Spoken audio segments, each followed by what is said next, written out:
Why, hello, hello. Figured I'd just turn this on just because I'm starting to want to record this kind of stuff more and more.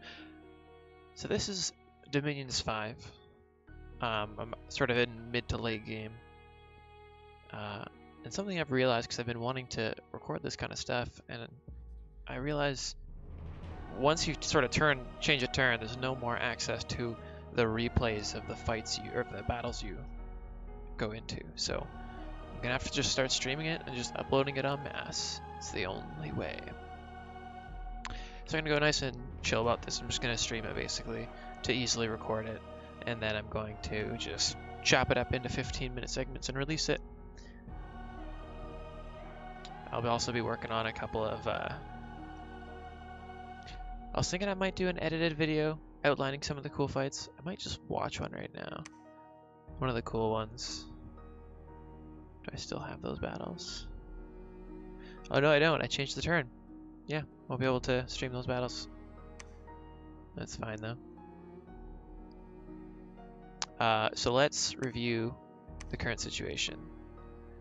At this time, I am at war with pretty much everyone. I mean, I don't see any sort of pretense of diplomacy in this game. It seems like everyone's just attacking each other at random. So, my primary concern right now is still don't know their names very well. Let's just go to the scores graph. So I'm pretty much I've already won at this point, to be honest. You can see I am this pink line here. So I kind of contended with these guys for a while. Lost a significant battle to Calum. I just keep wanting to like make random stabs at their name, but I was like I was gonna say Calium, but anyway, Calum. And then I fucking swung back and took it from them. But yeah, that was my provinces and army size. Again, I have taken over.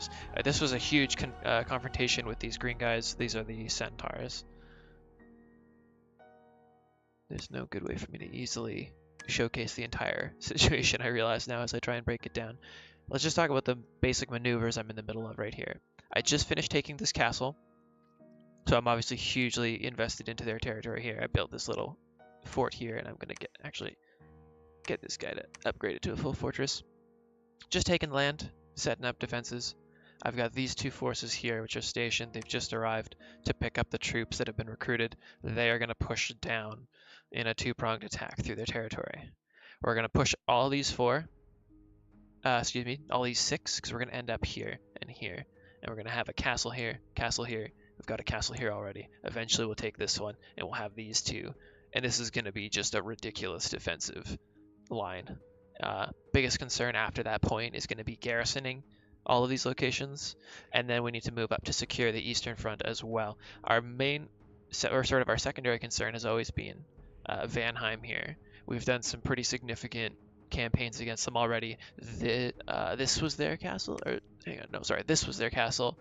I built a castle right next to theirs, charged across the gap, took their castle, upgraded them both to they were palisades at the time, upgraded them both to castles. And now we're here with a very strong defensive position, including our own castles that have been here historically.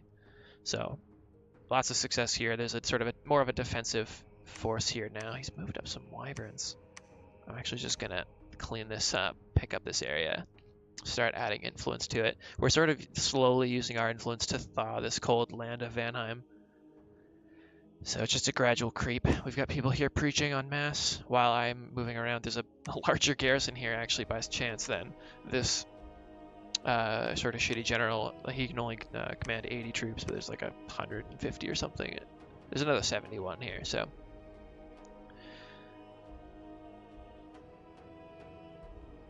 So that's on there. That's heading forward. We'll swing around, take all this, just pray like crazy. We just mourned the loss of our prophet, but trying to move in here. I was trying to manage a lot of different fronts at once. I kind of lost track of how few frontline melee guys they had, and I got them kind of attrited to death, and they just kind of ground to a halt against their defenses, and they got cut off by this bullshit. I had some survivors, and I could have escorted them out, but they were stranded here, and I was still unsure of how much defense they had. They had enough defense, and they owned me. So I let that one grind itself to death, but now I've got a good strong formation here. This guy, see, there's all these different reinforcement generals that are on the way to these fronts, which is the best news that we've heard all day. Right? So we can take these troops. And thankfully, because these guys have decent leadership, I can actually give them a decent formation.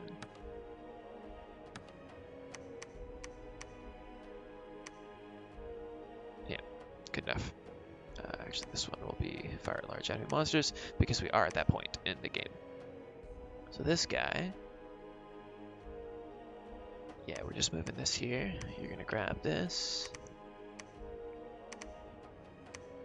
And yeah, the Griffin can come along.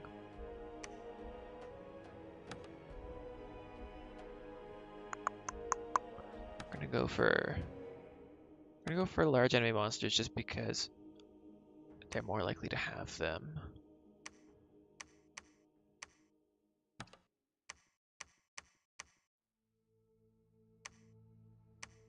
And the Griffin's just gonna run in and die, basically.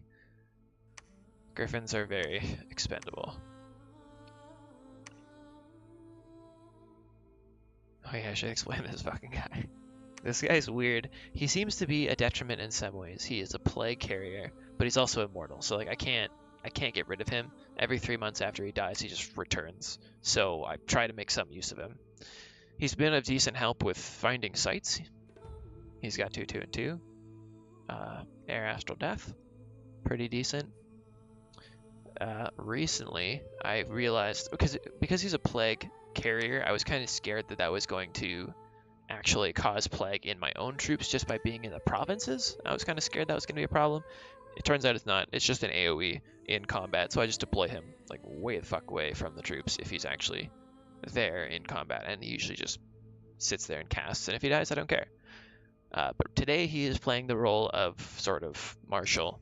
Just got him a whip of command, so no one wants to have good morale around him. Not that they would anyway, because he's a caster, but he's got a shitload of leadership now, so he's just sort of cruising around, picking up whatever guys are hanging out in these castles. There aren't any in this case, but he deployed these resources. So he's been moving and picking shit up. And just make sure these are totally empty. We got the force going down there, so that's good. We got this sweep happening here. The god is... Hang on, a couple things we need to handle here. There's this patrol up here, which I'm kind of concerned is going to get hit. I'm trying to just sweep around and... Wait. What? What happened? Oh, I must have not looked at this. I must have not looked at this turn's combat yet. Hang on. Sadra. Oh god, okay. Didn't notice that. So he's mad.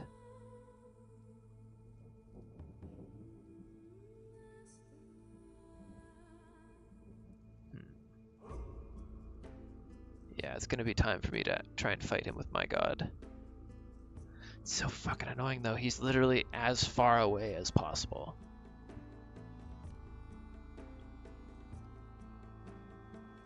So I could just warpath down to him, but that would have so much attrition. You have no idea what they'd hit you with. I think I just have to. It's like it's such a long march. I don't think I'm ever gonna be able to deal with that. I'm gonna have to just keep with the plan. We just gotta have that half-hearted defense there. But the question is he actually gonna challenge me here? And I think he absolutely could. So let's just get as many footmen as we can. How many archers do we have? Oh my god, this is not good. He is mad. We might want to fight our way out of here.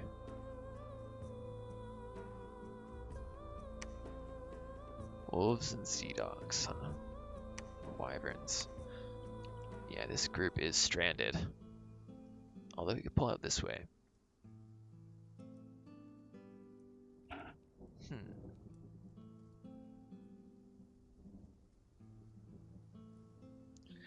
Yeah, I'm I'm committing a small amount of reserves to this area, but really, I don't think I'm recruiting as much as I need to defend this. And I truly don't know if I can.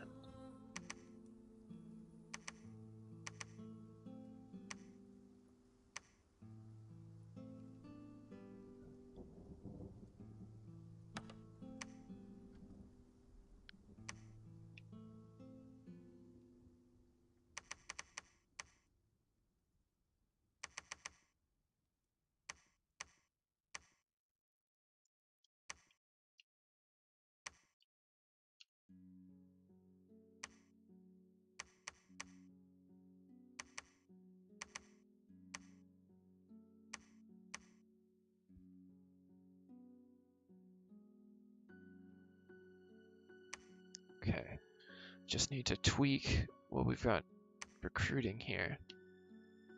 Here is 60. Did you leave? Like, what the fuck happened in this province? Okay.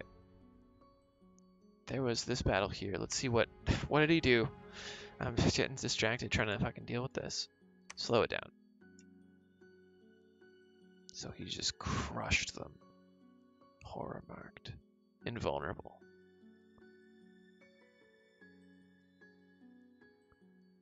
I think this might be my first time seeing this guy in combat. Or no, it's not. We actually tried to kill this thing. I think it's because it's in his own domain. We need to really not fight it there.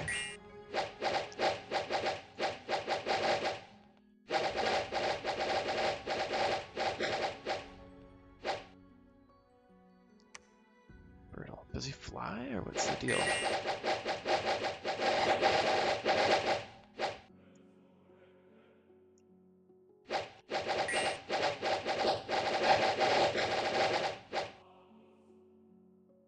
Of course they'd be shooting at the pierce-resistant ones. God damn it.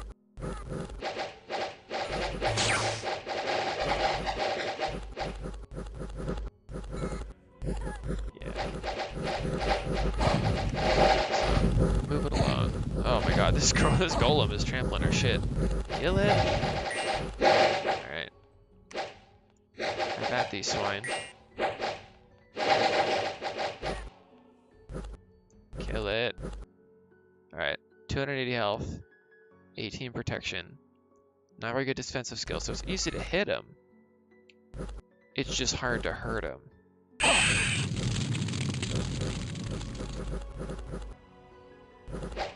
They're hitting him. That AoE though. How much damage have they done? Jesus, barely any. Die. Okay, I mean, they're doing it.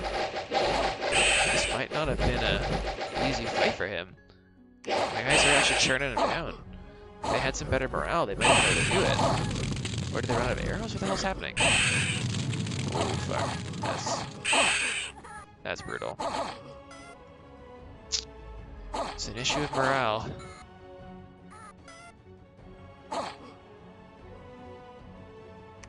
An issue of morale. Alright. So, how many people actually died?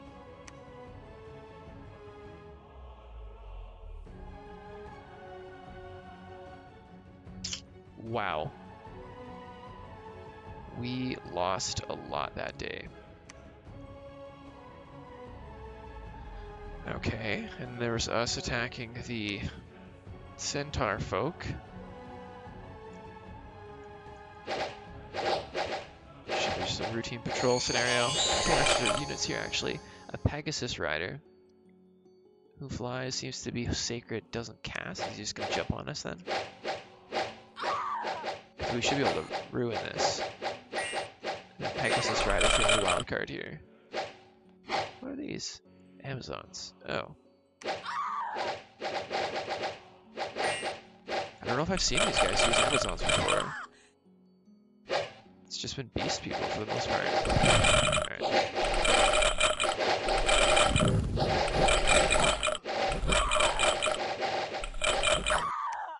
Yeah, easy enough. Pegasus rider runs away. Must have just been the commander, I guess.